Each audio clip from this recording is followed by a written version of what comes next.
Welcome to the Real News Extra. My name is Fred. I'm the operations manager here at Relaw APC. And joining me today is Jennifer Felten, the principal and founder of Relaw APC. Hello. Hello. So this month's case involves a winery that is suing a county because the county refused to allow them to expand their facilities. Please explain this case. Yeah, so we are physically located in Ventura County. This case is a Ventura County case. Oh, so okay. This winery is in Ventura County, and here in Ventura County, like most of California, agricultural space is regulated as agricultural space, and so having a commercial facility on an agricultural space is not allowed, right? So the winery itself, right, growing grapes and doing all of that is agricultural, and this land is agricultural, but they put in like a wine bar and they started having events and expanded the scope of what they were doing beyond what would be allowed on agricultural land. So they started doing all these extra things, and then they asked for a permit to put in a parking lot and to do some other things. Right. And the county said, no, you're violating the rules relative to what can be done on this space. So the winery sued, and the court agreed. Right, space that is zoned and regulated is zoned and regulated, and what they were doing, the court found to be in violation as well, and so they were not allowed to do the additional things they wanted to do on the property. So why is it so crucial for businesses to fully understand and be compliant with the local zoning regulations? And on top of that, what are some of the common mistakes that businesses make when they're either changing or expanding their operations? Right. So first of all, you definitely need to look at zoning before you plan on doing any sort of even purchasing, let alone improvements, right?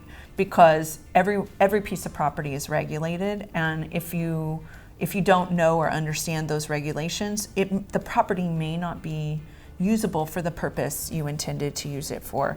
So making sure getting the right support to verify what can and can't be done if you're going to buy something with the intent to expand or grow or reimagine a space, because there's lots of rules, and if we don't follow them, you're going to have cease and desist orders and all kinds of other government actions that will remind you that what you're trying to do is not allowed. But when a business is actually facing a zoning violation, what are some of the options they have for resolving this? And why is it so important that they proactively address that matter as opposed to just letting it escalate in some type of legal challenge? Right. So negotiation and discussion with the local community, the local government and authority, whatever it is going to be crucial, because if not, you could absolutely get a cease and desist order and not be able to use your property at all. Our neighbor's house right now has a red tag on it because someone ran into it. Yes. So you have to follow the rules. So our neighbors cannot live in that house. If they were trying to live in that house without following the rules, the police would come and arrest them and take them away, and that's how this works. And there are ways to resolve it, right? They're dealing with their house.